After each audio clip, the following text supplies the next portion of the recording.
أعوذ بالله من الشيطان الرجيم. بسم الله الرحمن الرحيم. الحمد لله رب العالمين، الرحمن الرحيم، مالك يوم الدين، إياك نعبد وإياك نستعين، اهدنا الصراط المستقيم، صراط الذين أنعمت عليهم غير المغضوب عليهم ولا الضالين.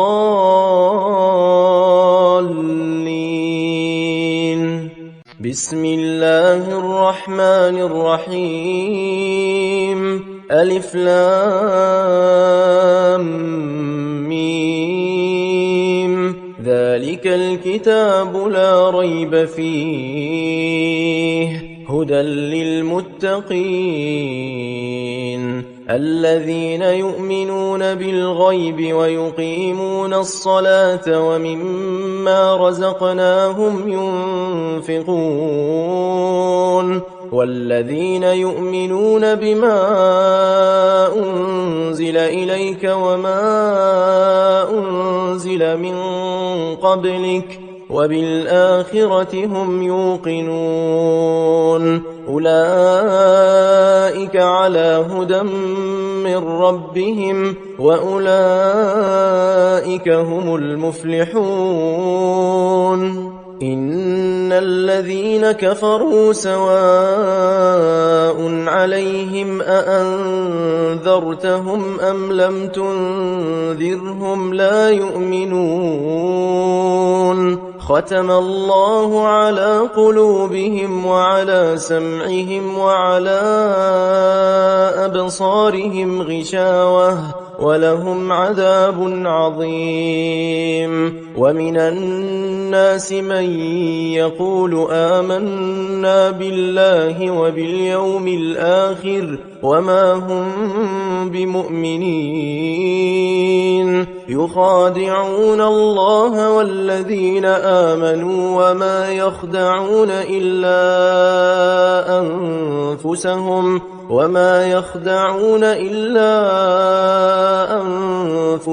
وما يشعرون.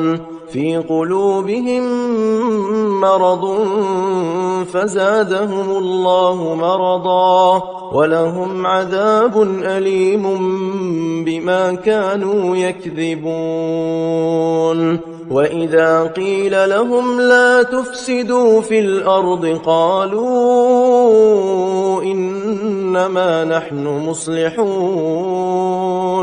ألا إنهم هم المفسدون ولكن لا يشعرون. وإذا قيل لهم آمنوا كما آمن الناس قالوا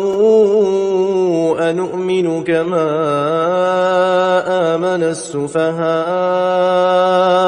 ألا إنهم هم السفهاء ولكن لا يعلمون.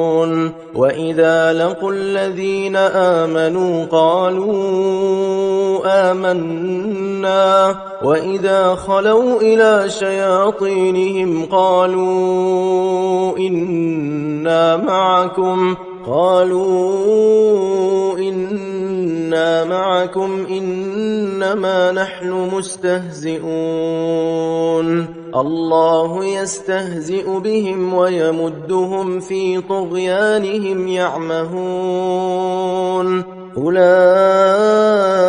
الذين اشتروا الضلالة بالهدى فما ربحت تجارتهم وما كانوا مهتدين. مثلهم كمثل الذي استوقد نارا فلما أضاءت ما حوله ذهب الله بنورهم وتركهم في ظلمات لا يبصرون. صم بكم عمي فهم لا يرجعون أو كصيب من السماء فيه ظلمات ورعد وبرق يجعلون أصابعهم في آذانهم من الصواعق حذر الموت والله محيط بالكافرين يكاد البرق يخطف أبصارهم كلما أضاء لهم مشوا فيه وإذا أظلم عليهم قاموا ولو شاء الله لذهب بسمعهم وأبصارهم إن الله على كل شيء قدير يا أيها الناس اعبدوا ربكم الذي خلقكم والذين من قبلكم لعلكم تتقون الذي جعل لكم الأرض فراشا والسماء بناء وأنزل من السماء ماء فأخرج به من الثمرات رزقا لكم فلا تجعلوا لله أندادا وأنتم تعلمون وإن كنتم في ريب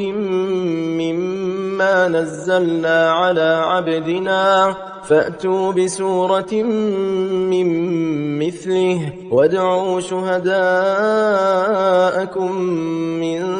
دون الله إن كنتم صادقين فإن لم تفعلوا ولن تفعلوا فاتقوا النار التي وقودها الناس والحجارة أعدت للكافرين وبشر الذين آمنوا وعملوا الصالحات أن لهم جنات تجري من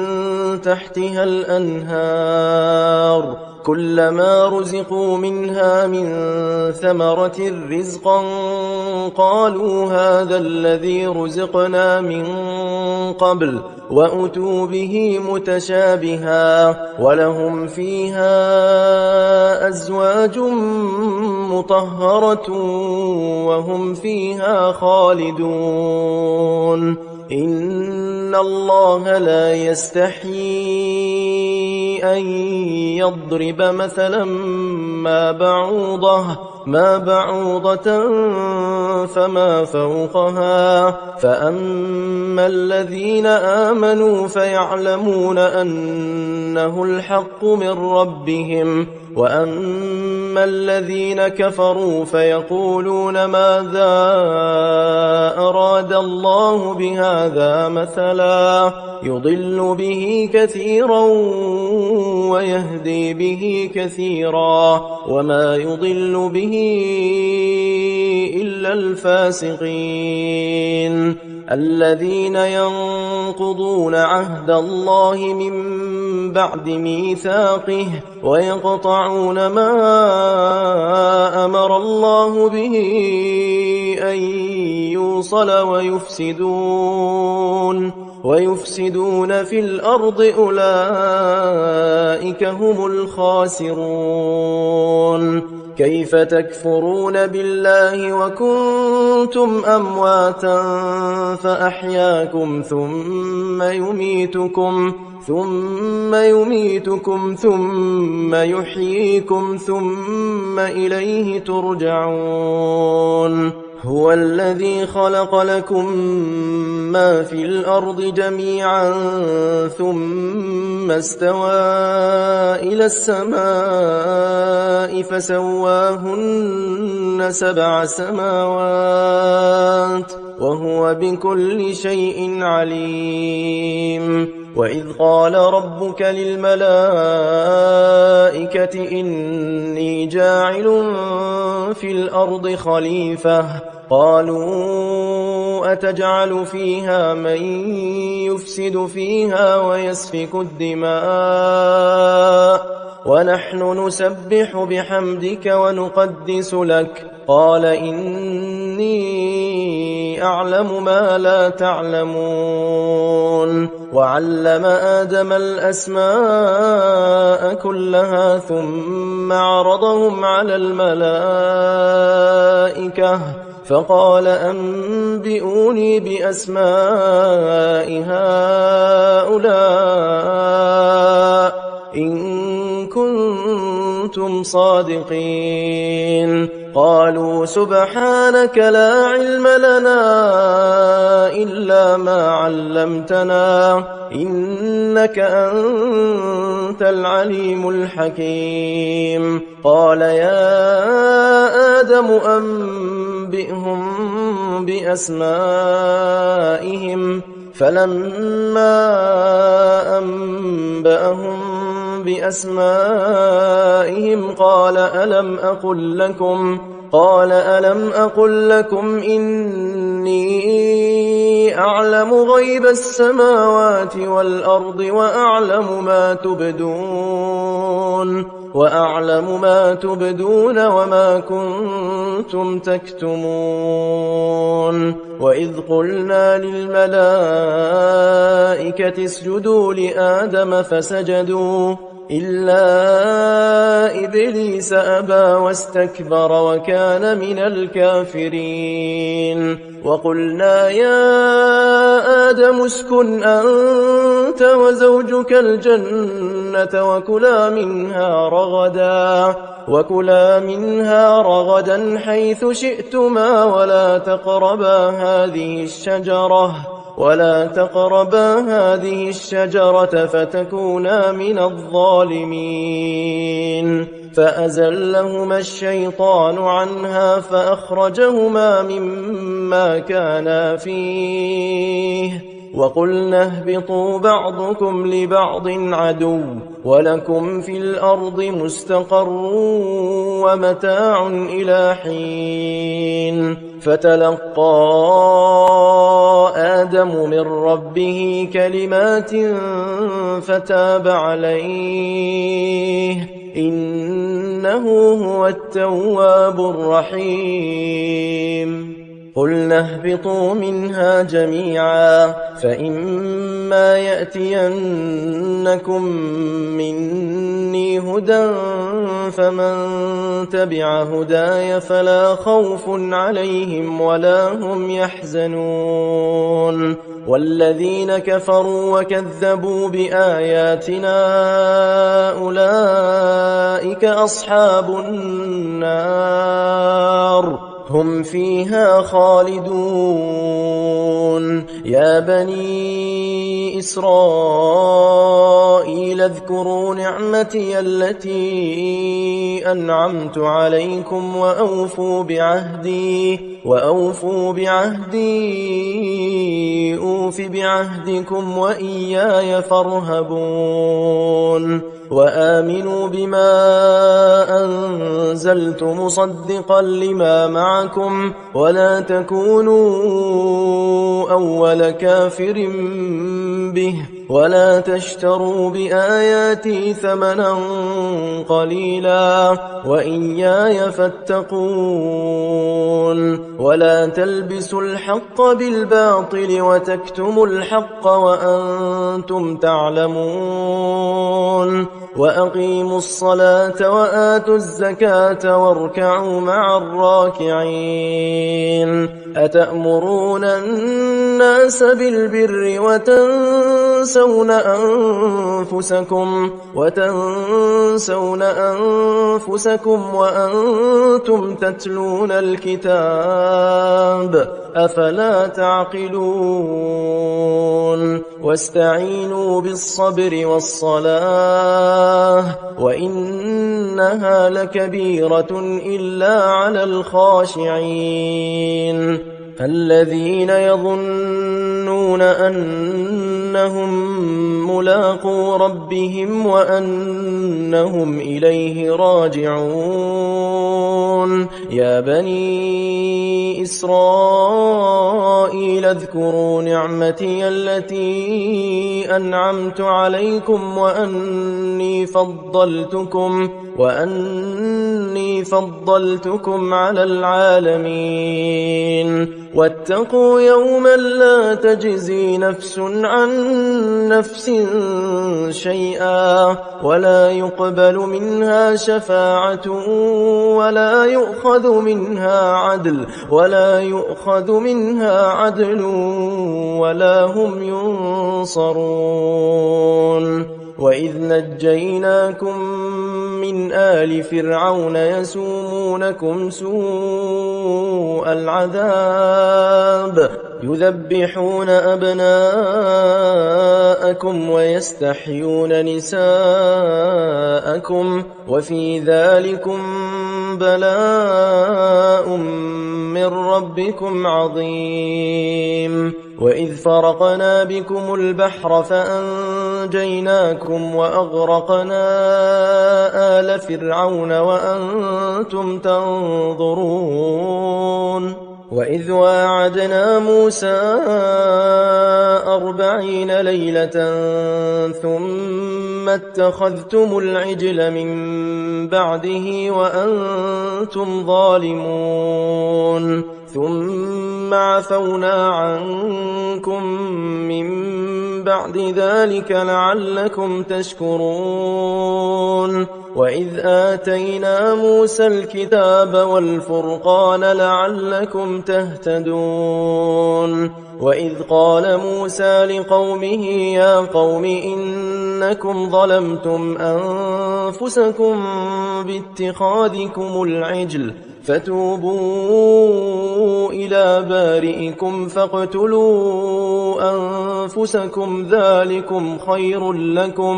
ذلكم خير لكم عند بارئكم فتاب عليكم إنه هو التواب الرحيم وإذ قلتم يا موسى لن نؤمن لك حتى نرى الله جهرة فأخذتكم الصاعقة وأنتم تنظرون ثم بعثناكم من بعد موتكم لعلكم تشكرون وظللنا عليكم الغمام وأنزلنا عليكم المن والسلوى كلوا من طيبات ما رزقناكم وما ظلمونا ولكن كانوا أنفسهم يظلمون وإذ قلنا ادخلوا هذه القرية فكلوا منها حيث شئتم رغدا وادخلوا الباب سجدا وقولوا حطة نغفر لكم خطاياكم وسنزيد المحسنين فبدل الذين ظلموا قولا غير الذي قيل لهم فأنزلنا على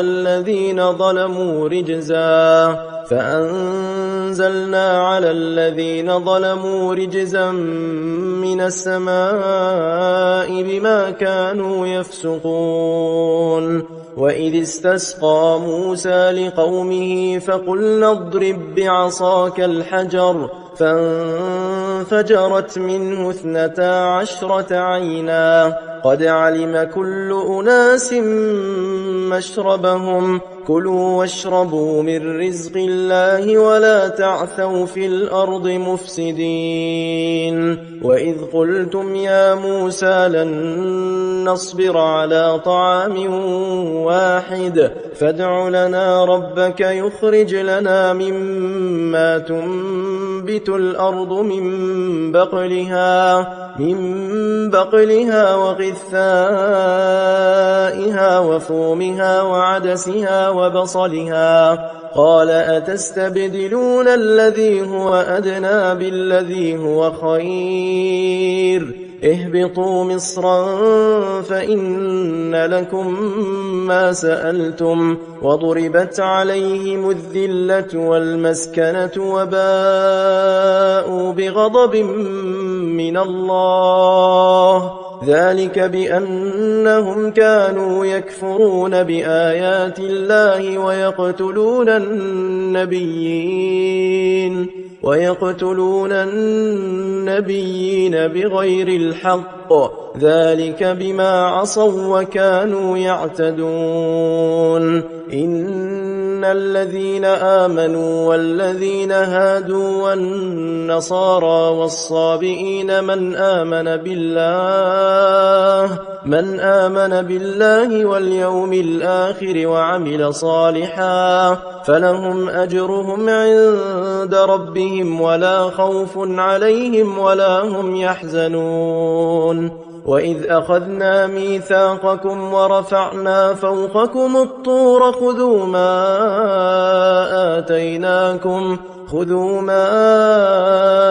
آتيناكم بقوة واذكروا ما فيه لعلكم تتقون ثم توليتم من بعد ذلك فلولا فضل الله عليكم ورحمته لكنتم من الخاسرين ولقد علمتم الذين اعتدوا منكم في السبت فقلنا لهم كونوا قردة خاسئين فجعلناها نكالا لما بين يديها وما خلفها وموعظة للمتقين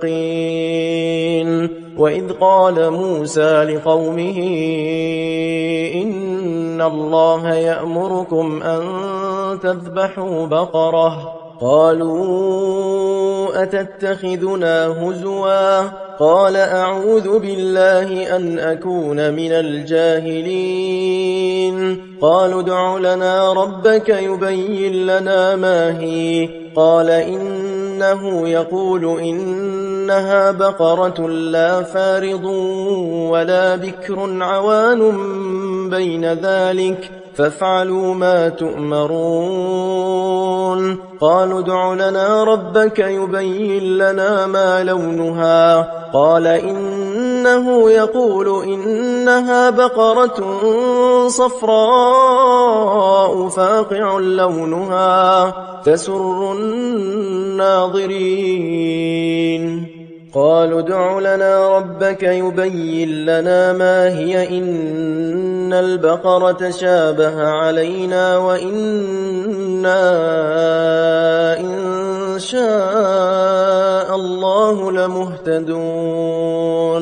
قال إنه يقول إنها بقرة لا ذلول تثير الأرض ولا تسقي الحرث مسلمة لا شية فيها قالوا الآن جئت بالحق فذبحوها وما كادوا يفعلون وإذ قتلتم نفسا فادارأتم فيها والله مخرج ما كنتم تكتمون فقلنا اضربوه ببعضها كذلك يحيي الله الموتى ويريكم آياته لعلكم تعقلون ثم قست قلوبكم من بعد ذلك فهي كالحجارة أو أشد قسوة وإن من الحجارة لما يتفجر منه الأنهار وإن منها لما يشقق فيخرج منه الماء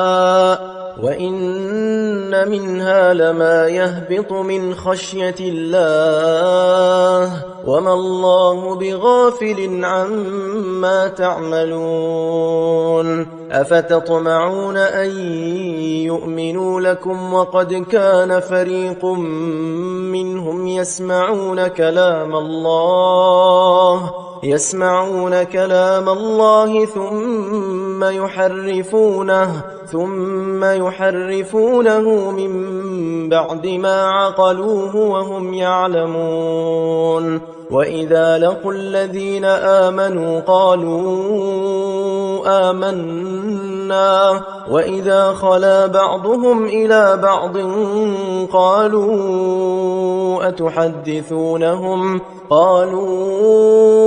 أتحدثونهم بما فتح الله عليكم ليحاجوكم به عند ربكم أفلا تعقلون؟ أولا يعلمون أن الله يعلم ما يسرون وما يعلنون؟ ومنهم أميون لا يعلمون الكتاب إلا أماني وإن هم إلا يظنون. فويل للذين يكتبون الكتاب بأيديهم ثم يقولون هذا من عند الله ليشتروا به ثمنا قليلا، فويل لهم مما كتبت أيديهم وويل لهم مما يكسبون. وقالوا لن تمسنا النار إلا أياما معدودة، قل أتخذتم عند الله عهدا فلن يخلف الله عهده أم تقولون على الله ما لا تعلمون؟ بلى من كسب سيئة وأحاطت به خطيئته فأولئك أصحاب النار هم فيها خالدون. والذين آمنوا وعملوا الصالحات أولئك أصحاب الجنة هم فيها خالدون. وإذ أخذنا ميثاق بني إسرائيل لا تعبدون إلا الله وبالوالدين إحسانا وذي القربى واليتامى والمساكين وقولوا للناس حسنا وأقيموا الصلاة وآتوا الزكاة ثم توليتم إلا قليلا منكم وأنتم معرضون. وإذ أخذنا ميثاقكم لا تسفكون دماءكم ولا تخرجون أنفسكم من دياركم ثم أقررتم وأنتم تشهدون. ثم أنتم هؤلاء تقتلون أنفسكم وتخرجون فريقا منكم من ديارهم تظاهرون عليهم بالإثم والعدوان وإن يأتوكم أسارى تفادوهم وهو محرم عليكم إخراجهم أفتؤمنون ببعض الكتاب وتكفرون ببعض فما جزاء من يفعل ذلك منكم إلا خزي في الحياة الدنيا ويوم القيامة يردون إلى أشد العذاب وما الله بغافل عما تعملون. أولئك الذين اشتروا الحياة الدنيا بالآخرة فلا يخفف عنهم العذاب ولا هم ينصرون. ولقد آتينا موسى الكتاب وقفينا من بعده بالرسل وآتينا عيسى ابن مريم البينات وأيدناه بروح القدس أفكلما جاءكم رسول بما لا تهوى أنفسكم استكبرتم ففريقا كذبتم وفريقا تقتلون وقالوا قلوبنا غلف بل لعنهم الله بكفرهم فقليلا ما يؤمنون ولما جاءهم كتاب من عند الله مصدق لما معهم وكانوا من قبل يستفتحون على الذين كفروا فلما جاءهم ما عرفوا كفروا به فلعنة الله على الكافرين بئس ما اشتروا به أنفسهم أن يكفروا بما أنزل الله بغيا أن ينزل الله من فضله على من يشاء من عباده فباءوا بغضب على غضب وللكافرين عذاب مهين وإذا قيل لهم آمنوا بما أنزل الله قالوا نؤمن بما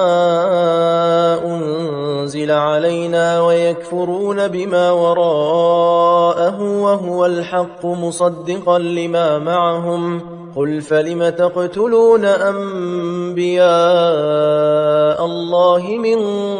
قبل إن كنتم مؤمنين ولقد جاءكم موسى بالبينات ثم اتخذتم العجل من بعده وأنتم ظالمون وإذ أخذنا ميثاقكم ورفعنا فوقكم الطور خذوا ما آتيناكم بقوة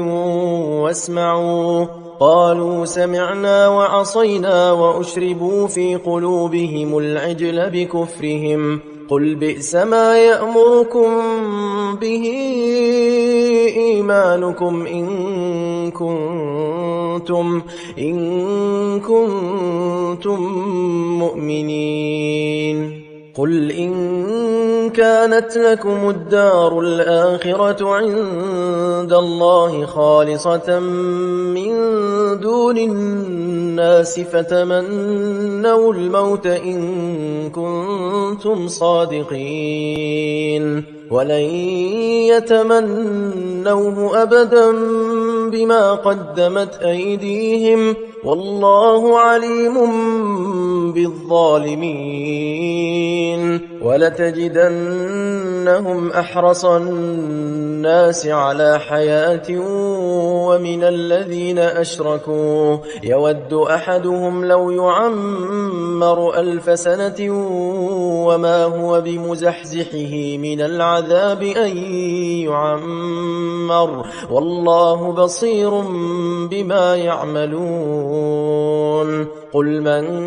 كان عدوا لجبريل فإنه نزله على قلبك بإذن الله مصدقا لما بين يديه وهدى وبشرى للمؤمنين من كان عدوا لله وملائكته ورسله وجبريل وميكال فإن الله عدو للكافرين ولقد أنزلنا إليك آيات بينات وما يكفر بها إلا الفاسقون أو كلما عاهدوا عهدا نبذه فريق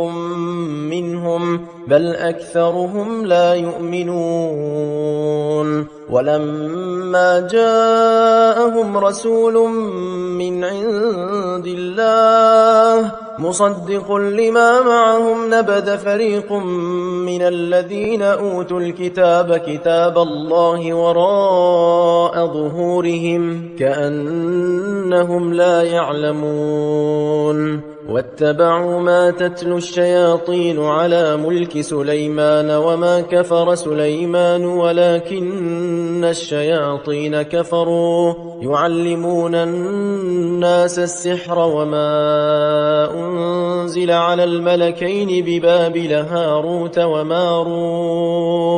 وما يعلمان من أحد حتى يقولا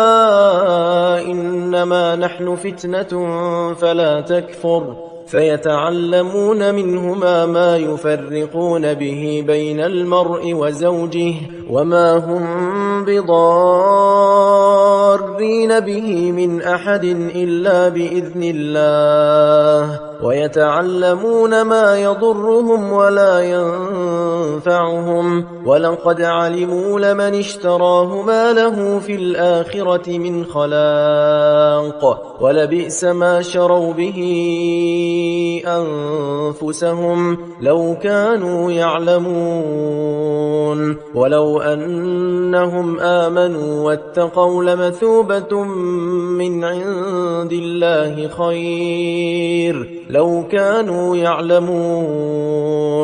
يا أيها الذين آمنوا لا تقولوا راعنا وقولوا انظرنا واسمعوا وللكافرين عذاب أليم ما يود الذين كفروا من أهل الكتاب ولا المشركين أن ينزل عليكم من خير من ربكم والله يختص برحمته من يشاء والله ذو الفضل العظيم ما ننسخ من آية أو ننسها نأت بخير منها أو مثلها ألم تعلم أن الله على كل شيء قدير ألم تعلم أن الله له ملك السماوات والأرض وما لكم من دون الله من ولي ولا نصير أم تريدون أن تسألوا رسولكم كما سئل موسى من قبل ومن يتبدل الكفر بالإيمان فقد ضل سواء السبيل ود كثير من أهل الكتاب لو يردونكم من بعد إيمانكم كفارا حسدا من عند أنفسهم من بعد ما تبين لهم الحق فاعفوا واصفحوا حتى يأتي الله بأمره إن الله على كل شيء قدير وأقيموا الصلاة وآتوا الزكاة وما تقدموا لأنفسكم من خير تجدوه عند الله إن الله بما تعملون بصير وقالوا لن يدخل الجنة إلا من كان هودا أو نصارى تلك أمانيهم قل هاتوا برهانكم إن كنتم صادقين بلى من أسلم وجهه لله وهو محسن فله أجره عند ربه ولا خوف عليهم ولا هم يحزنون وقالت اليهود ليست النصارى على شيء وقالت النصارى ليست اليهود على شيء وهم يتلون الكتاب كذلك قال الذين لا يعلمون مثل قولهم فالله يحكم بينهم يوم القيامة فيما كانوا فيه يختلفون ومن أظلم ممن منع مساجد الله أن يذكر فيها اسمه وسعى في خرابها أولئك ما كان لهم أن يدخلوها إلا خائفين لهم في الدنيا خزي ولهم في الآخرة عذاب عظيم ولله المشرق والمغرب فأينما تولوا فثم وجه الله إن الله واسع عليم وقالوا اتخذ الله ولدا سبحانه بل له ما في السماوات والأرض كل له قانتون بديع السماوات والأرض وإذا قضى أمرا فإنما يقول له كن فيكون وقال الذين لا يعلمون لولا يكلمنا الله أو تأتينا آية كذلك قال الذين من قبلهم مثل قولهم تشابهت قلوبهم قد بينا الآيات لقوم يوقنون إنا أرسلناك بالحق بشيرا ونذيرا ولا تسأل عن أصحاب الجحيم ولن ترضى عنك اليهود ولا النصارى حتى تتبع ملتهم قل إن هدى الله هو الهدى ولئن اتبعت أهواءهم بعد الذي جاءك من العلم ما لك من الله من ولي ولا نصير الذين آتيناهم الكتاب يتلونه حق تلاوته أولئك يؤمنون به ومن يكفر به فأولئك هم الخاسرون يا بني إسرائيل اذكروا نعمتي التي أنعمت عليكم وأني فضلتكم على العالمين واتقوا يوما لا تجزي نفس عن نفس شيئا ولا يقبل منها عدل ولا تنفعها شفاعة ولا هم ينصرون وإذ ابتلى إبراهيم ربه بكلمات فأتمهن قال إني جاعلك للناس إماما قال ومن ذريتي قال لا ينال عهد الظالمين وإذ جعلنا البيت مثابة للناس وأمنا واتخذوا من مقام إبراهيم مصلى وعهدنا إلى إبراهيم وإسماعيل أن طهر بيتي للطائفين والعاكفين والركع السجود وإذ قال إبراهيم رب اجعل هذا بلدا آمنا وارزق أهله من الثمرات من آمن منهم بالله واليوم الآخر قال ومن كفر فأمتعه قليلا ثم أضطره إلى عذاب النار وبئس المصير وإذ يرفع إبراهيم القواعد من البيت وإسماعيل ربنا تقبل منا إنك أنت السميع العليم ربنا وجعلنا مسلمين لك ومن ذريتنا أمة مسلمة لك وأرنا مناسكنا وتب علينا إنك أنت التواب الرحيم ربنا وابعث فيهم رسولا منهم يتلو عليهم آياتك ويعلمهم الكتاب والحكمة ويزكيهم إنك أنت العزيز الحكيم ومن يرغب عن ملة إبراهيم إلا من سفه نفسه ولقد اصطفيناه في الدنيا وإنه في الآخرة لمن الصالحين إذ قال له ربه أسلم أسلم؟ قال أسلمت لرب العالمين. ووصى بها إبراهيم بنيه ويعقوب يا بني إن الله اصطفى لكم الدين فلا تموتن إلا وأنتم مسلمون. أم كنتم شهداء إذ حضر يعقوب الموت إذ قال لبنيه ما تعبدون من بعدي؟ قالوا نعبد إلهك وإله آبائك إبراهيم وإسماعيل وإسحاق إلها واحدا ونحن له مسلمون. تلك أمة قد خلت لها ما كسبت ولكم ما كسبتم ولا تسألون عما كانوا يعملون. وقالوا كونوا هودا أو نصارى تهتدوا قل بل ملة إبراهيم حنيفا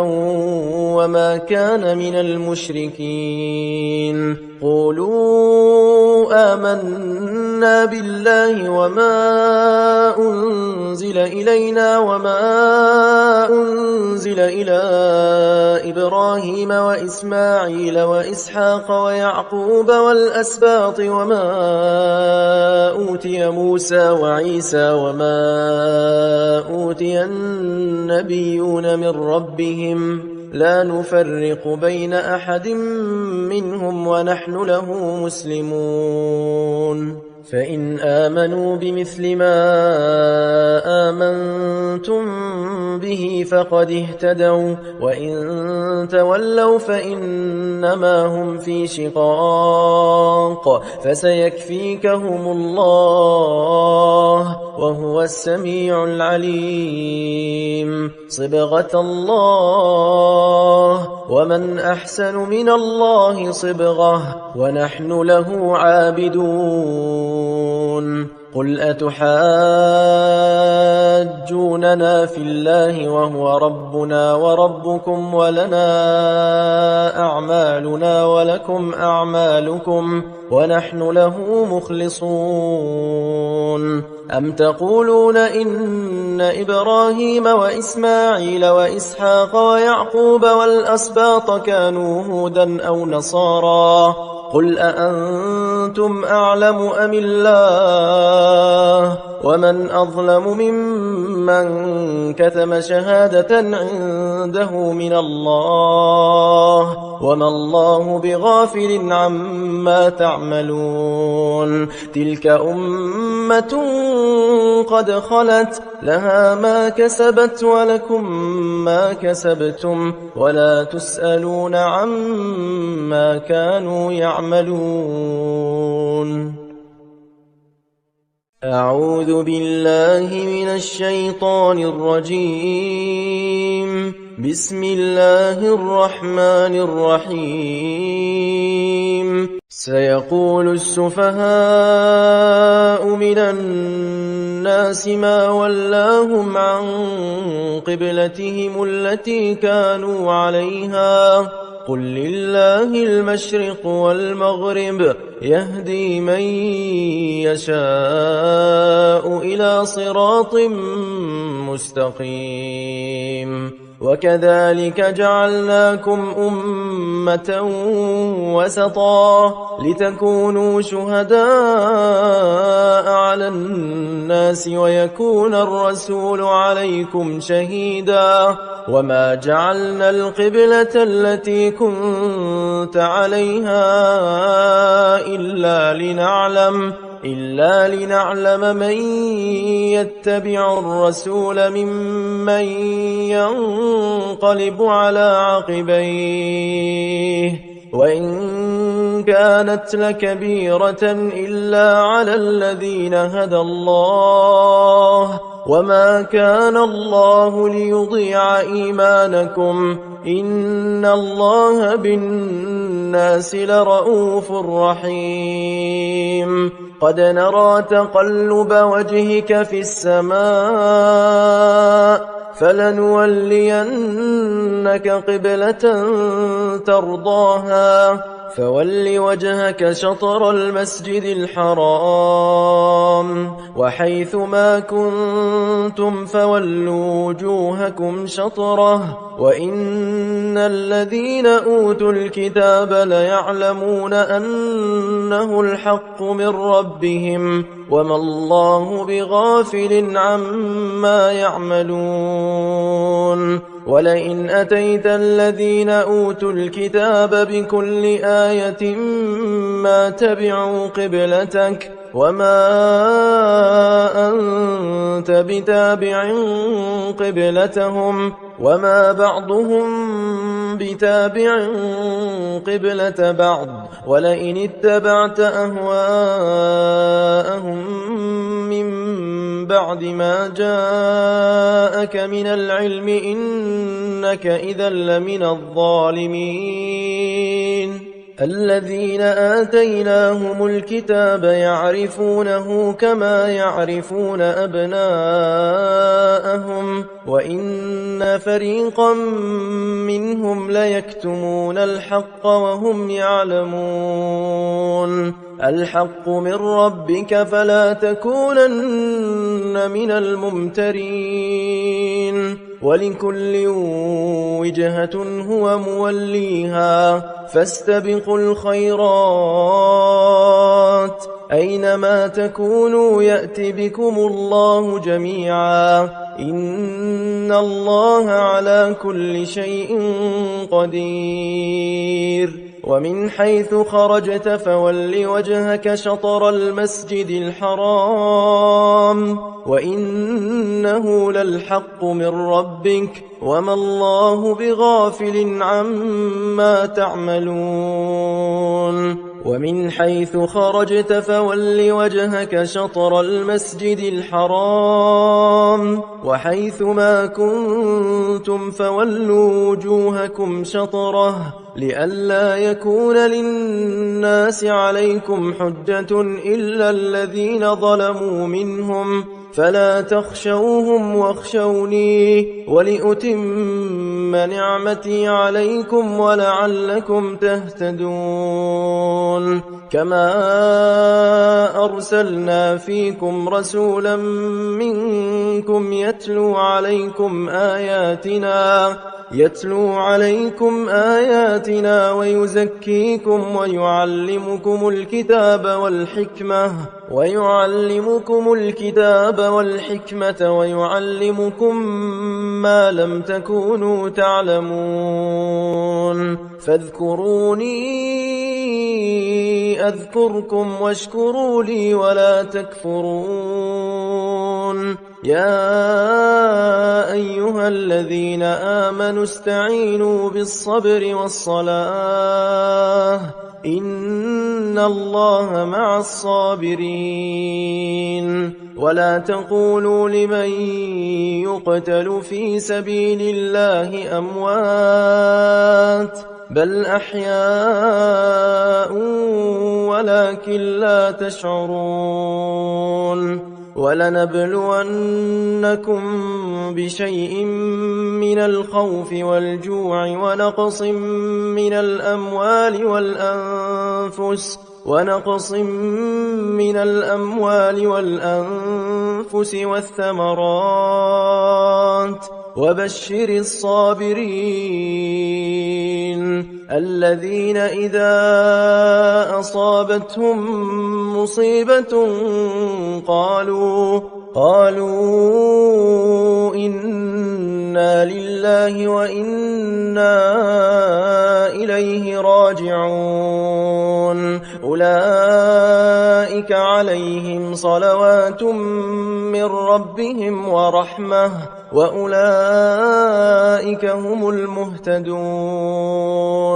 إن الصفا والمروة من شعائر الله فمن حج البيت أو اعتمر فلا جناح عليه أن يطوف بهما ومن تطوع خيرا فإن الله شاكر عليم إن الذين يكتمون ما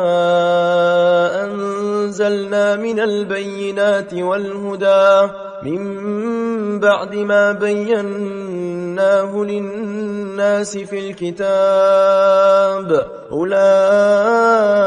يلعنهم الله ويلعنهم اللاعنون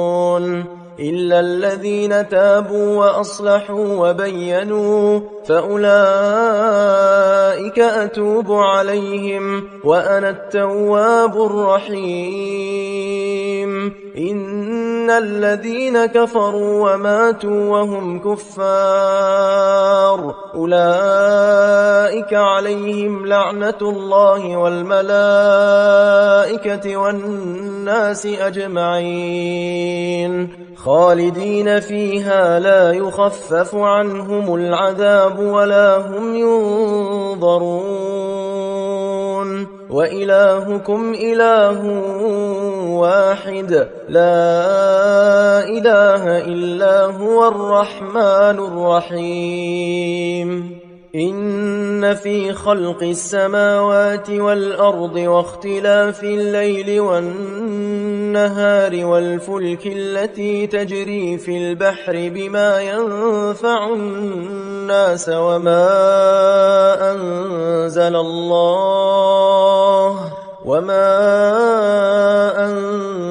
الله من السماء من ماء فأحيا به الأرض بعد موتها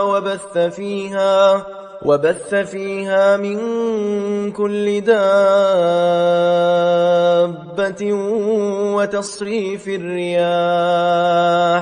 وتصريف الرياح والسحاب المسخر بين السماء والأرض لآيات لقوم يعقلون ومن الناس من يتخذ من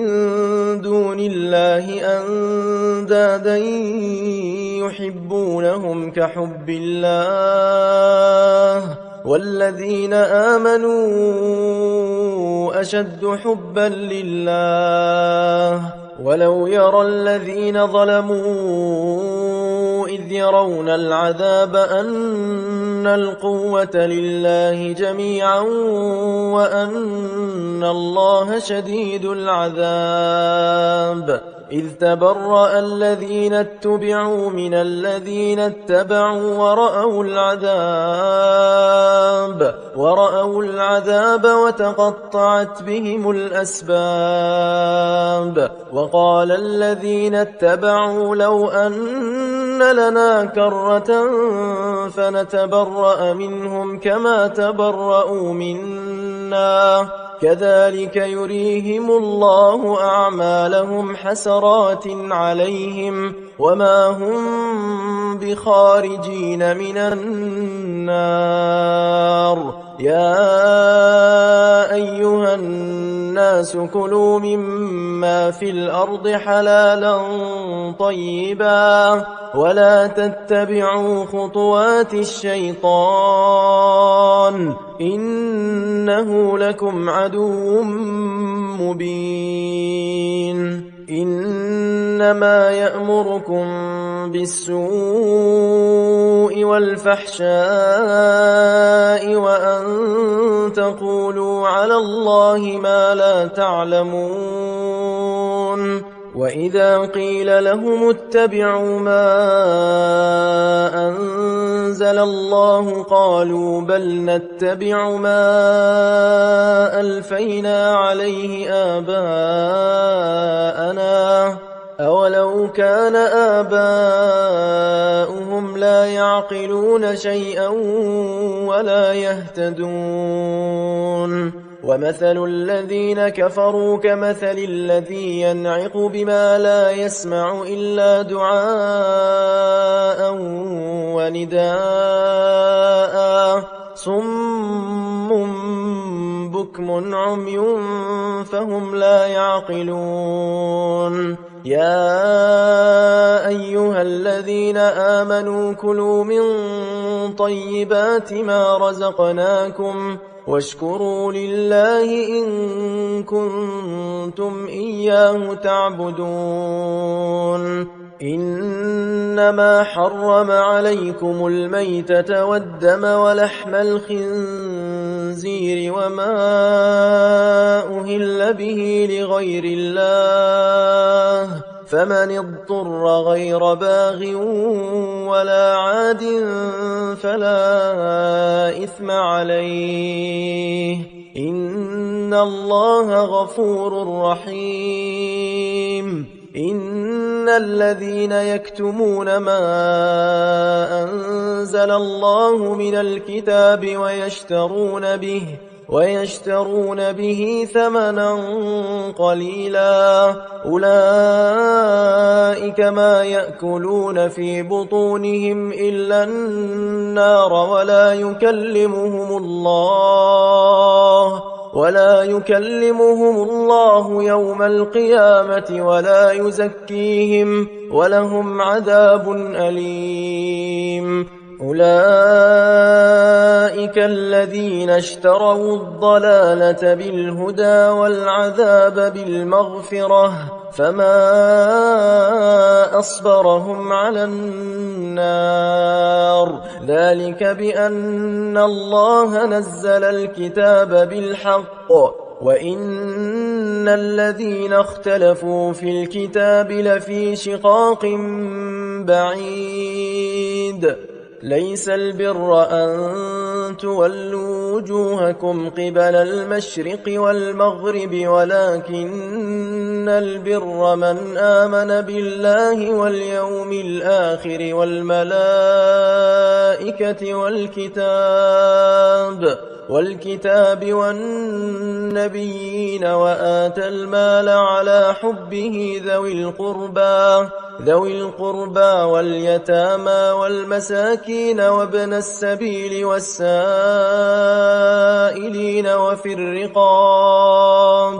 وفي الرقاب وأقام الصلاة وآتى الزكاة والموفون بعهدهم إذا عاهدوا والصابرين في البأساء والضراء وحين البأس أولئك الذين صدقوا وأولئك هم المتقون يا أيها الذين آمنوا كتب عليكم القصاص في القتلى الحر بالحر والعبد بالعبد والأنثى بالأنثى فمن عفي له من أخيه شيء فاتباع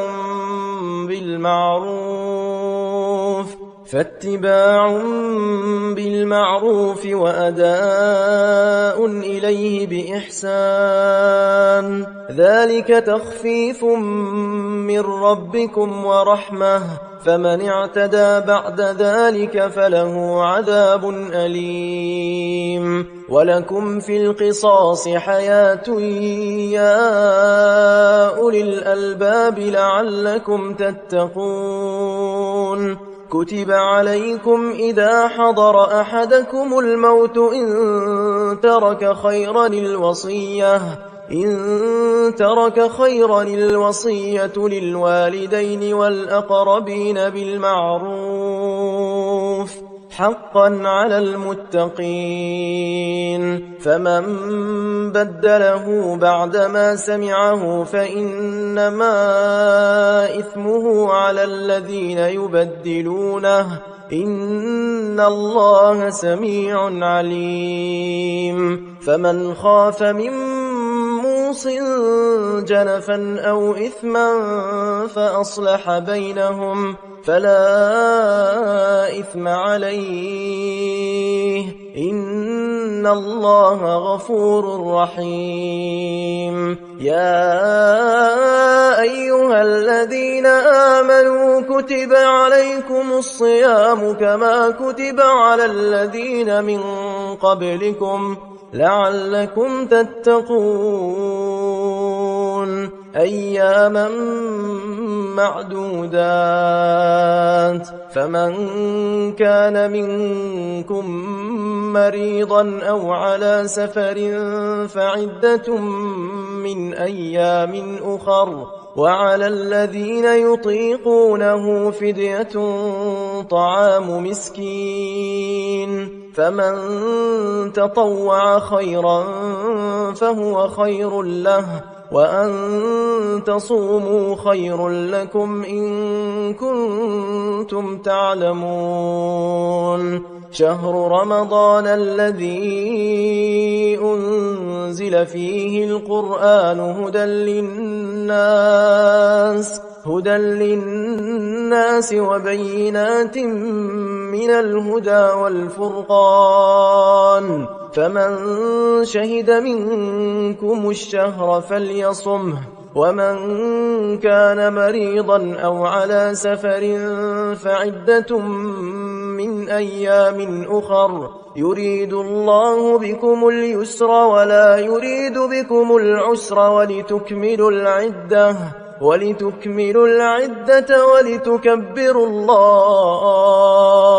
ولتكبروا الله على ما هداكم ولعلكم تشكرون وإذا سألك عبادي عني فإني قريب أجيب دعوة الداعي إذا دعان فليستجيبوا لي وليؤمنوا بي لعلهم يرشدون أحل لكم ليلة الصيام الرفث إلى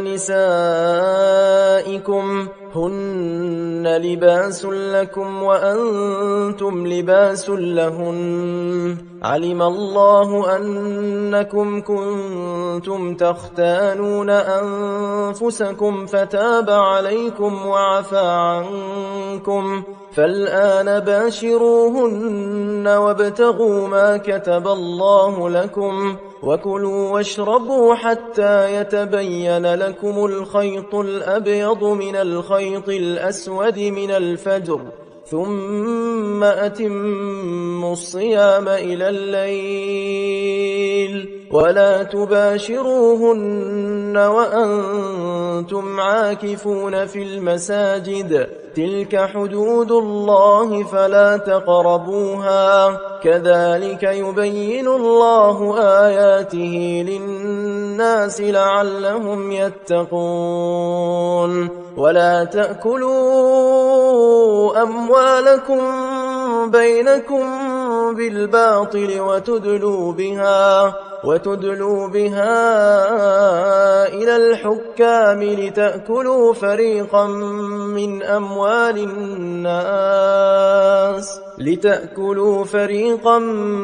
من أموال الناس بالإثم وأنتم تعلمون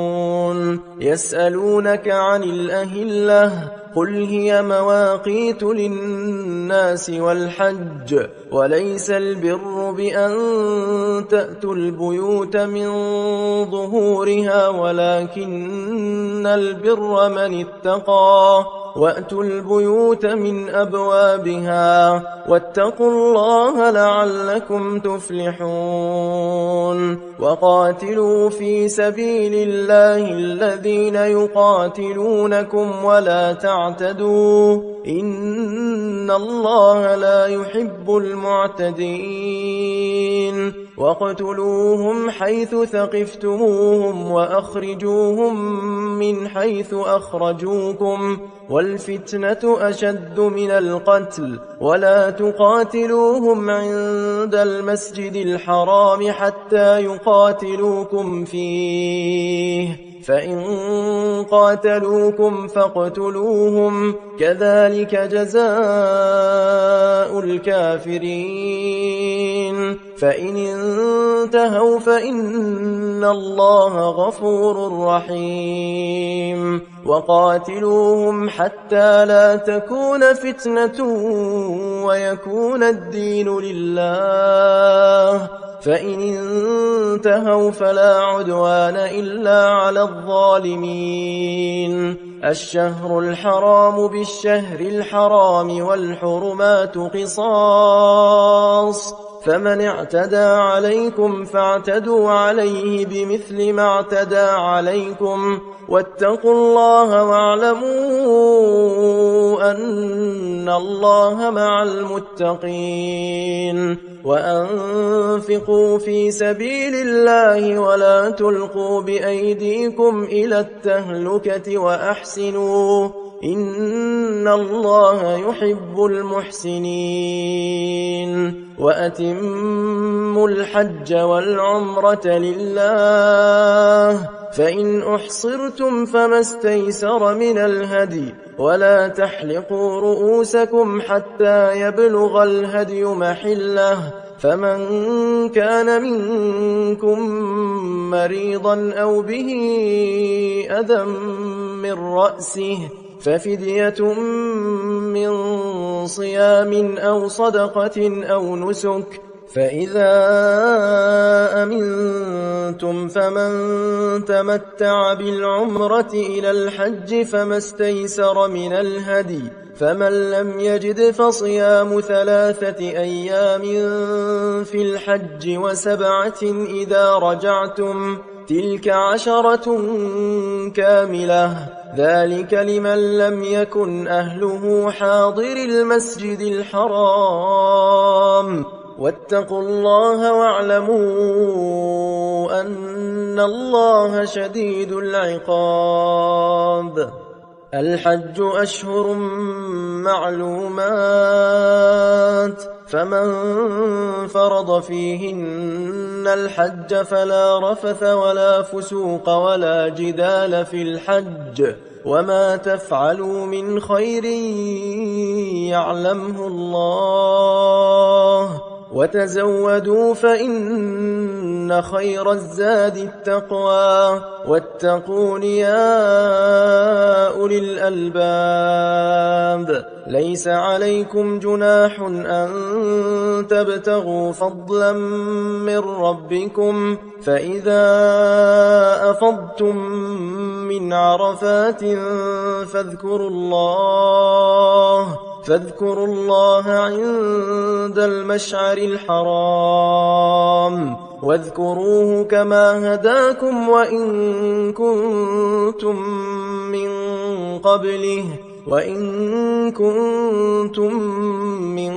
قبله لمن الضالين. ثم أفيضوا من حيث أفاض الناس واستغفروا الله إن الله غفور رحيم. فإذا قضيتم مناسككم فاذكروا الله كذكركم آباءكم أو أشد ذكرا، فمن الناس من يقول ربنا آتنا في الدنيا وما له في الآخرة من خلاق، ومنهم من يقول ربنا آتنا في الدنيا حسنة وفي الآخرة حسنة وقنا عذاب النار. أولئك لهم نصيب مما كسبوا والله سريع الحساب. واذكروا الله في أيام معدودات، فمن تعجل في يومين فلا إثم عليه، ومن تأخر فلا إثم عليه لمن اتقى، واتقوا الله واعلموا أنكم إليه تحشرون. ومن الناس من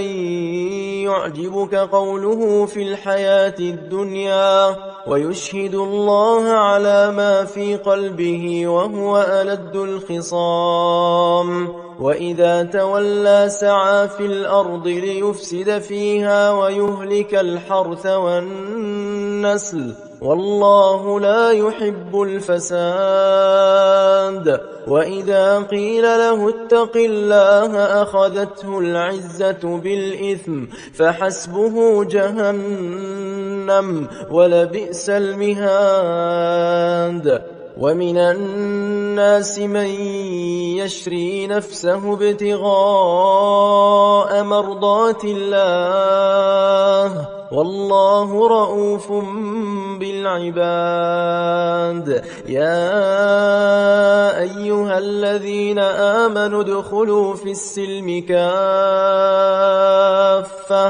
ولا تتبعوا خطوات الشيطان إنه لكم عدو مبين. فإن زللتم من بعد ما جاءتكم البينات فاعلموا أن الله عزيز حكيم. هل ينظرون إلا أن يأتيهم الله في ظلل من الغمام والملائكة وقضي الأمر وإلى الله ترجع الأمور. سل بني إسرائيل كم آتيناهم من آية بينة ومن يبدل نعمة الله من بعد ما جاءته فإن الله شديد العقاب. زين للذين كفروا الحياة الدنيا ويسخرون من الذين آمنوا والذين اتقوا فوقهم يوم القيامة والله يرزق من يشاء بغير حساب. كان الناس أمة واحدة فبعث الله النبيين مبشرين ومنذرين وأنزل معهم الكتاب بالحق ليحكم بين الناس فيما اختلفوا فيه وما اختلف فيه إلا الذين أوتوه من بعد ما جاءتهم البينات بغيا بينهم فهدى الله الذين آمنوا لما اختلفوا فيه من الحق بإذنه والله يهدي من يشاء إلى صراط مستقيم. أم حسبتم أن تدخلوا الجنة ولما يأتكم مثل الذين خلوا من قبلكم مستهم البأساء والضراء وزلزلوا حتى يقول الرسول والذين آمنوا معه متى نصر الله ألا إن نصر الله قريب. يسألونك ماذا ينفقون قل ما أنفقتم من خير فللوالدين والأقربين واليتامى والمساكين وابن السبيل وما تفعلوا من خير فإن الله به عليم. كتب عليكم القتال وهو كره لكم وعسى أن تكرهوا شيئا وهو خير لكم وعسى أن تحبوا شيئا وهو شر لكم والله يعلم وأنتم لا تعلمون. يسألونك عن الشهر الحرام قتال فيه قل قتال فيه كبير وصد عن سبيل الله وكفر به والمسجد الحرام وإخراج أهله منه أكبر عند الله والفتنة أكبر من القتل ولا يزالون يقاتلونكم حتى يردوكم عن دينكم إن استطاعوا ومن يرتدد منكم عن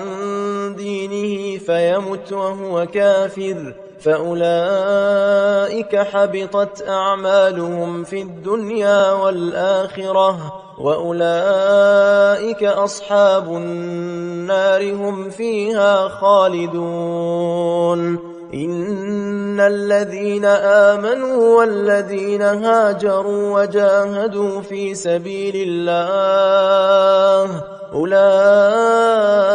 يرجون رحمة الله والله غفور رحيم يسألونك عن الخمر والميسر قل فيهما إثم كبير ومنافع للناس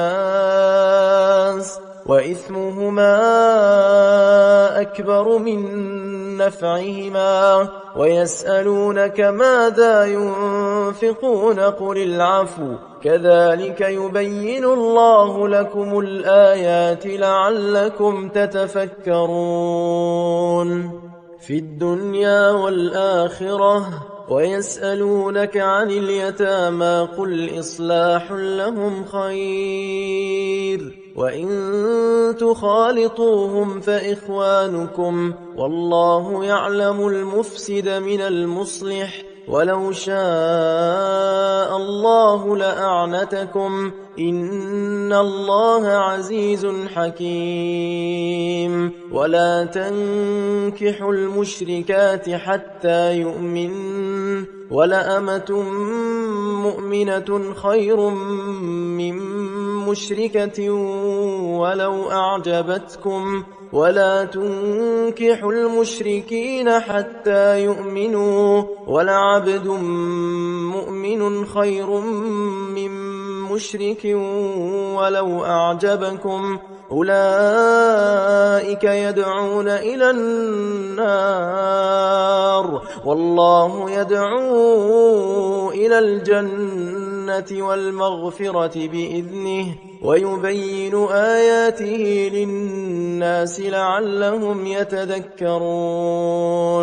ويسألونك عن المحيض قل هو أذى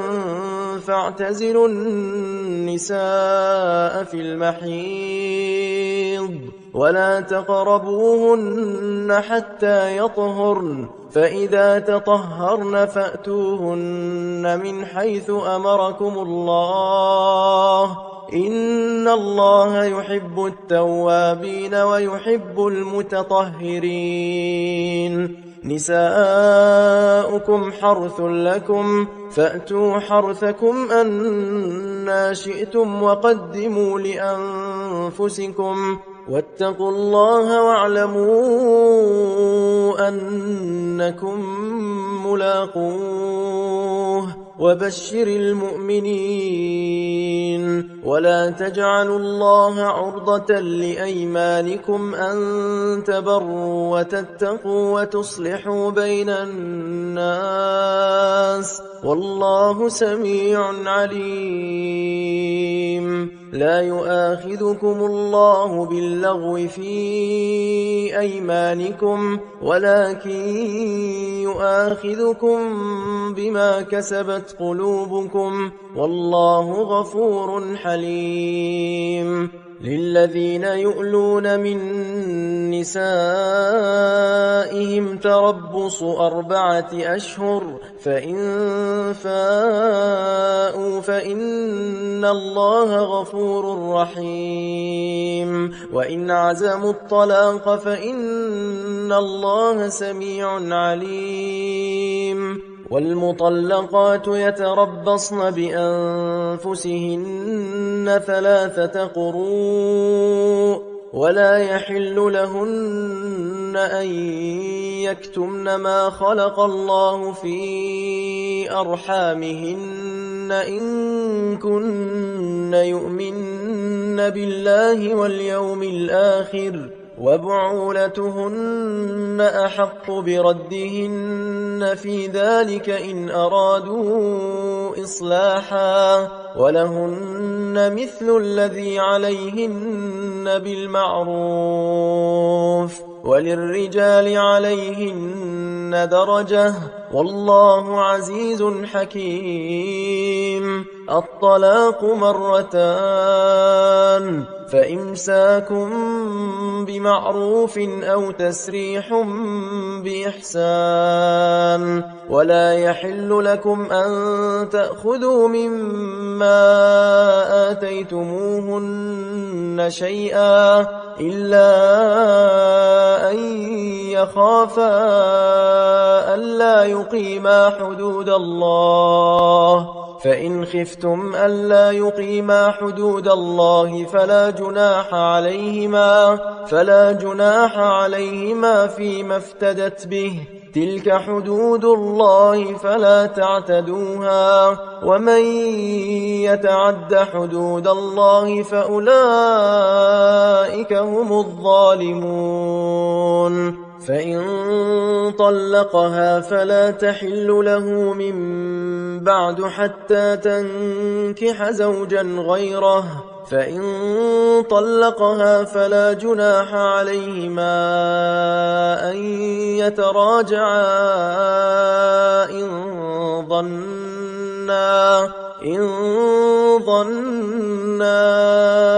أن يقيما حدود الله وتلك حدود الله يبينها لقوم يعلمون. وإذا طلقتم النساء فبلغن أجلهن فأمسكوهن بمعروف أو سرحوهن بمعروف ولا تمسكوهن ضرارا لتعتدوا ومن يفعل ذلك فقد ظلم نفسه ولا تتخذوا آيات الله هزوا واذكروا نعمة الله عليكم وما أنزل عليكم من الكتاب والحكمة يعظكم به واتقوا الله واعلموا أن الله بكل شيء عليم. وإذا طلقتم النساء فبلغن أجلهن فلا تعضلوهن أن ينكحن أزواجهن إذا تراضوا بينهم بالمعروف ذلك يوعظ به من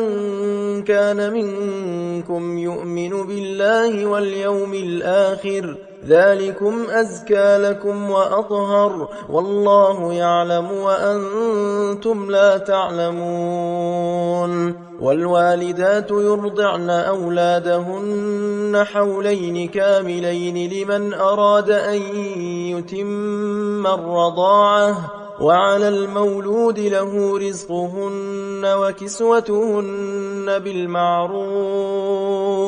لا تكلف نفس إلا وسعها لا تضار والدة بولدها ولا مولود له بولده وعلى الوارث مثل ذلك فإن أرادا فصالا عن تراض منهما وتشاور فلا جناح عليهما وإن أردتم أن تسترضعوا أولادكم فلا جناح عليكم إذا سلمتم ما آتيتم بالمعروف واتقوا الله واعلموا أن الله بما تعملون بصير. والذين يتوفون منكم ويذرون أزواجا يتربصن بأنفسهن أنفسهن 4 أشهر و10 فإذا بلغن أجلهن فلا جناح عليكم فيما فعلن في أنفسهن بالمعروف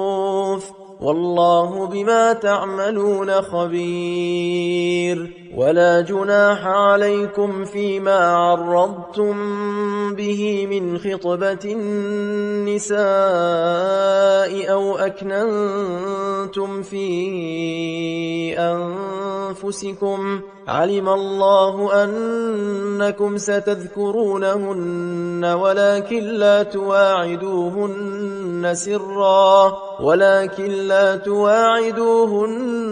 سرا إلا أن تقولوا قولا معروفا ولا تعزموا عقدة النكاح حتى يبلغ الكتاب أجله واعلموا أن الله يعلم ما في أنفسكم فاحذروه واعلموا أن الله غفور حليم لا جناح عليكم إن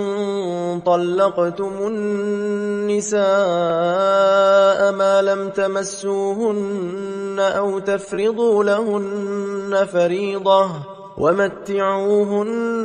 على الموسع قدره وعلى المقتر قدره متاعا بالمعروف حقا على المحسنين وإن طلقتموهن من قبل أن تمسوهن وقد فرضتم لهن فريضة فنصف ما فرضتم إلا أن يعفون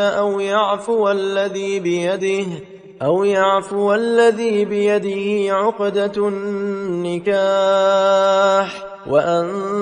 تعفوا أقرب للتقوى ولا تنسوا الفضل بينكم إن الله بما تعملون بصير حافظوا على الصلوات والصلاة الوسطى وقوموا لله قانتين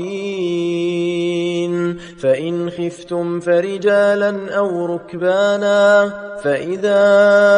أمنتم فاذكروا الله كما علمكم ما لم تكونوا تعلمون والذين يتوفون منكم ويذرون أزواجا وصية لأزواجهم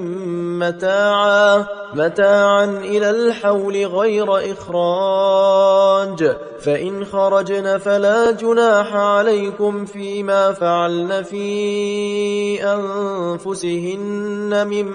معروف والله عزيز حكيم وللمطلقات متاع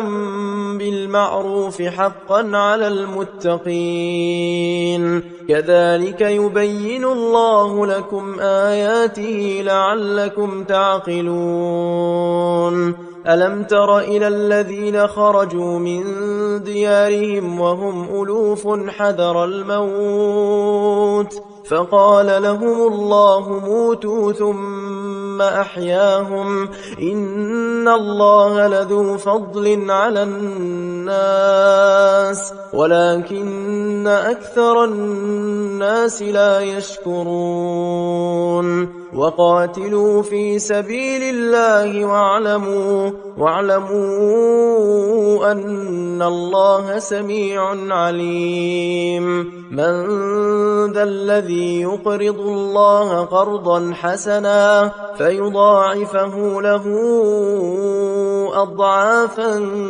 كثيرة والله يقبض ويبسط وإليه ترجعون ألم تر إلى الملأ من بني إسرائيل من بعد موسى إذ قالوا لنبي له مبعث لنا ملكا نقاتل في سبيل الله قال هل عسيتم إن كتب عليكم القتال ألا تقاتلوا قالوا وما لنا ألا نقاتل في سبيل الله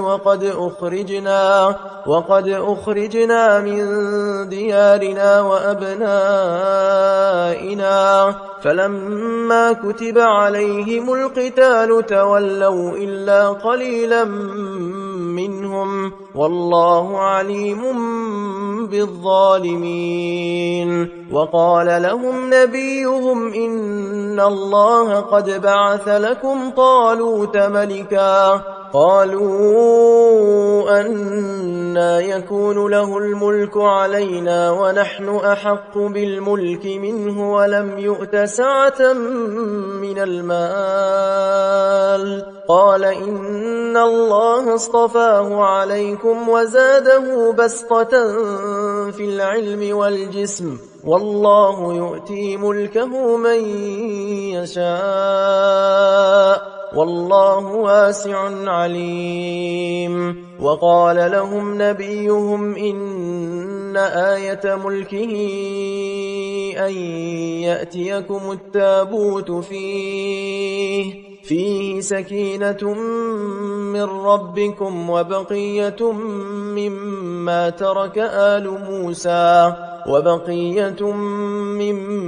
ترك آل موسى وآل هارون تحمله الملائكة إن في ذلك لآية لكم إن كنتم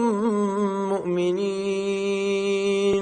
فلما فصل طالوت بالجنود قال إن الله مبتليكم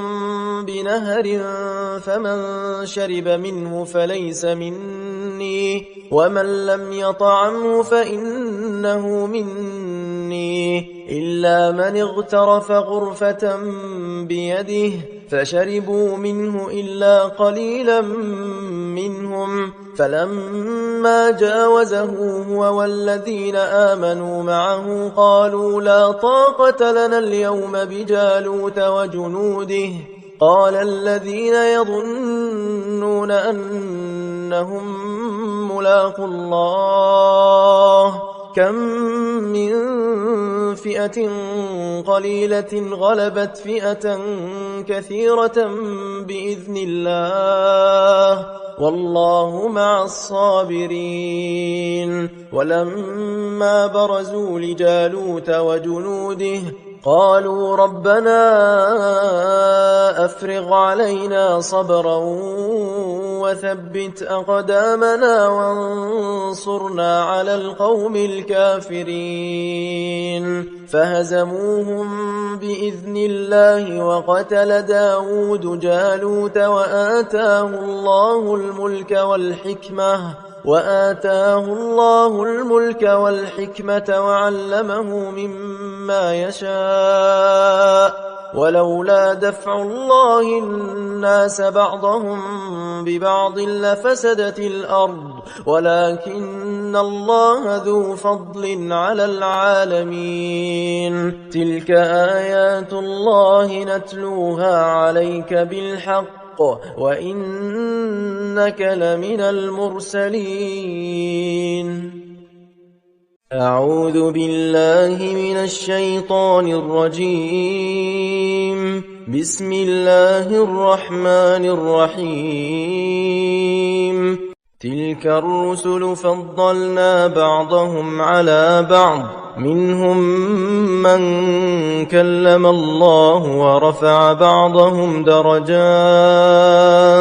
وآتينا عيسى ابن مريم البينات وأيدناه بروح القدس ولو شاء الله ما اقتتل الذين من بعد ما جاءتهم البينات ولكن اختلفوا فمنهم من آمن ومنهم من كفر ولو شاء الله ما اقتتلوا ولكن الله يفعل ما يريد. يا أيها الذين آمنوا أنفقوا مما رزقناكم من قبل أن يأتي يوم لا بيع فيه ولا خلة ولا شفاعة والكافرون هم الظالمون. الله لا إله إلا هو الحي القيوم لا تأخذه سنة ولا نوم له ما في السماوات وما في الأرض من ذا الذي يشفع عنده إلا بإذنه يعلم ما بين أيديهم وما خلفهم ولا يحيطون بشيء من علمه إلا بما شاء وسع كرسيه السماوات والأرض ولا يؤوده حفظهما وهو العلي العظيم. لا إكراه في الدين قد تبين الرشد من الغي فمن يكفر بالطاغوت ويؤمن بالله فقد استمسك بالعروة الوثقى لا انفصام لها والله سميع عليم. الله ولي الذين آمنوا يخرجهم من الظلمات إلى النور والذين كفروا أولياؤهم الطاغوت يخرجونهم من النور إلى الظلمات أولئك أصحاب النار هم فيها خالدون. ألم تر إلى الذي حاج إبراهيم في ربه أن آتاه الله الملك إذ قال إبراهيم ربي الذي يحيي ويميت قال أنا أحيي وأميت قال إبراهيم فإن الله يأتي بالشمس من المشرق فأت بها من المغرب فبهت الذي كفر والله لا يهدي القوم الظالمين. أو كالذي مر على قرية وهي خاوية على عروشها قال أنى يحيي هذه الله بعد موتها فأماته الله 100 عام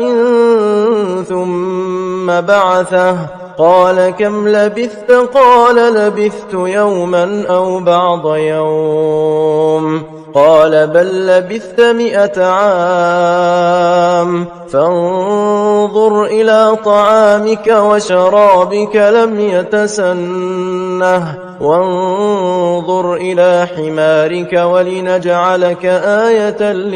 للناس وانظر إلى العظام كيف ننشزها ثم نكسوها لحما فلما تبين له قال أعلم أن الله على كل شيء قدير. وإذ قال إبراهيم رب أرني كيف تحيي الموتى قال أولم تؤمن قال بلى ولكن ليطمئن قلبي قال فخذ 4 من الطير فصرهن إليك ثم اجعل على كل جبل منهن جزءا ثم ادعهن يأتينك سعيا واعلم أن الله عزيز حكيم. مثل الذين ينفقون أموالهم في سبيل الله كمثل حبة أنبتت 7 سنابل في كل سنبلة 100 حبة والله يضاعف لمن يشاء والله واسع عليم. الذين ينفقون أموالهم في سبيل الله ثم لا يتبعون ما أنفقوا منا ولا أذى لهم أجرهم عند ربهم ولا خوف عليهم ولا هم يحزنون. قول معروف ومغفرة خير من صدقة يتبعها أذى والله غني حليم. يا أيها الذين آمنوا لا تبطلوا صدقاتكم بالمن والأذى كالذي ينفق ماله رئاء الناس ولا يؤمن بالله واليوم الآخر فمثله كمثل صفوان عليه تراب فأصابه وابل فتركه صلدا لا يقدرون على شيء مما كسبوا والله لا يهدي القوم الكافرين. ومثل الذين ينفقون أموالهم ابتغاء مرضات الله وتثبيتا من أنفسهم كمثل جنة بربوة أصابها وابل فآتت أكلها ضعفين فإن لم يصبها وابل فطل والله بما تعملون بصير. أيود أحدكم أن تكون له جنة من نخيل وأعناب تجري من تحتها الأنهار له فيها من كل الثمرات وأصابه الكبر وله ذرية ضعفاء فأصابها إعصار فيه نار فاحترقت كذلك يبين الله لكم الآيات لعلكم تتفكرون. يا أيها الذين آمنوا أنفقوا من طيبات ما كسبتم ومما أخرجنا لكم من الأرض ولا تيمموا الخبيث منه تنفقون ولستم بآخذيه إلا أن تغمضوا فيه واعلموا أن الله غني حميد. الشيطان يعدكم الفقر ويأمركم بالفحشاء والله يعدكم مغفرة منه وفضلا والله واسع عليم. يؤتي الحكمة من يشاء ومن يؤت الحكمة فقد أوتي خيرا كثيرا وما يذكر إلا أولو الألباب. وما أنفقتم من نفقة أو نذرتم من نذر فإن الله يعلمه وما للظالمين من أنصار إن تبدوا الصدقات فنعما هي وإن تخفوها وتؤتوها الفقراء فهو خير لكم ويكفر عنكم من سيئاتكم والله بما تعملون خبير ليس عليك هداهم ولكن الله يهدي من يشاء وما تنفقوا من خير فلأنفسكم وما تنفقون إلا ابتغاء وجه الله وما تنفقوا من خير يوفى إليكم وأنتم لا تظلمون للفقراء الذين أحصروا في سبيل الله لا يستطيعون ضربا في الأرض يحسبهم الجاهل أغنياء من التعفف تعرفهم بسيماهم لا يسألون الناس إلحافا وما تنفقوا من خير فإن الله به عليم الذين ينفقون أموالهم بالليل والنهار سرا وعلانية فلهم أجرهم عند ربهم ولا خوف عليهم ولا هم يحزنون الذين يأكلون الربا لا يقومون إلا كما يقوم الذي يتخبطه الشيطان من المس ذلك بأنهم قالوا إنما البيع مثل الربا وأحل الله البيع وحرم الربا فمن جاءه موعظة من ربه فانتهى فله ما سلف وأمره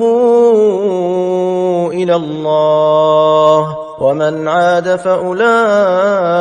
أصحاب النار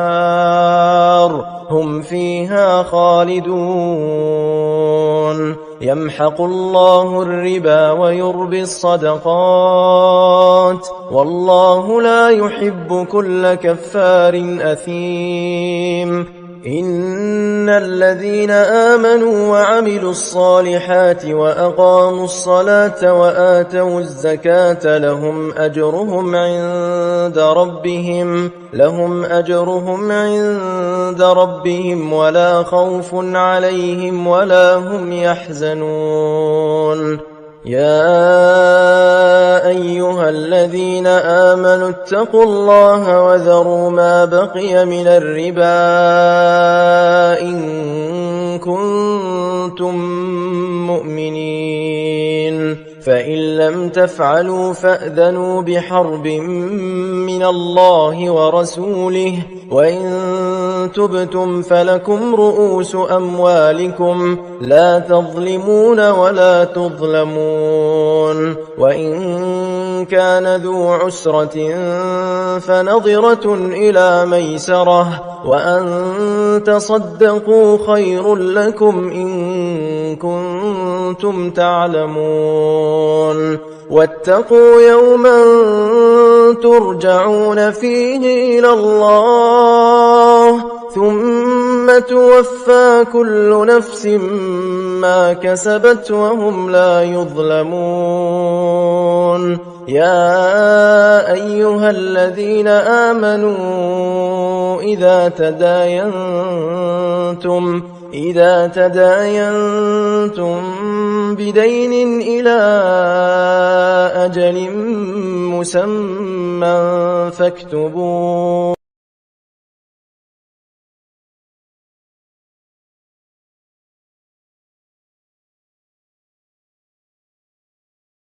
علمه الله فليكتب وليملل الذي عليه الحق وليتق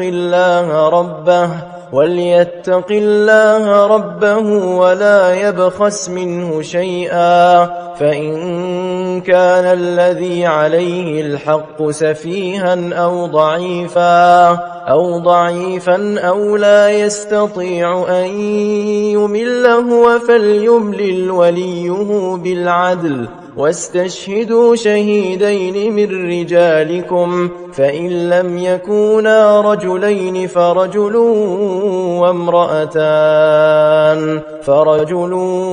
وامرأتان ممن ترضون من الشهداء أن تضل إحداهما فتذكر إحداهما الأخرى، ولا يأبى الشهداء إذا ما دعوا، ولا تسأموا أن تكتبوه صغيرا أو كبيرا إلى أجله، ذلكم أقسط عند الله وأقوم للشهادة وأدنى ألا ترتابوا، إلا أن تكون تجارة حاضرة تديرونها بينكم، فليس عليكم جناح ألا تكتبوها، وأشهدوا إذا تبايعتم، ولا يضار كاتب ولا شهيد، وإن تفعلوا فإنه فسوق بكم، واتقوا الله ويعلمكم الله، والله بكل شيء عليم. وإن كنتم على سفر ولم تجدوا كاتبا فرهان مقبوضة، فإن أمن بعضكم بعضا فليؤدي الذي اؤتمن أمانته وليتق الله ربه، ولا تكتموا الشهادة، ومن يكتمها فإنه آثم قلبه، والله بما تعملون عليم. لله ما في السماوات وما في الأرض، وإن تبدوا ما في أنفسكم أو تخفوه يحاسبكم به الله، فيغفر لمن يشاء ويعذب من يشاء، والله على كل شيء قدير. آمن الرسول بما أنزل إليه من ربه والمؤمنون كل آمن بالله وملائكته وكتبه ورسله لا نفرق بين أحد من رسله، وقالوا سمعنا وأطعنا غفرانك ربنا وإليك المصير. لا يكلف الله نفسا إلا وسعها، لها ما كسبت وعليها ما اكتسبت. ربنا لا تؤاخذنا إن نسينا أو أخطأنا، ربنا ولا تحمل علينا إصرا كما حملته على الذين من قبلنا، ربنا ولا تحملنا ما لا طاقة لنا به، واعف عنا واغفر لنا وارحمنا، أنت مولانا فانصرنا على القوم الكافرين.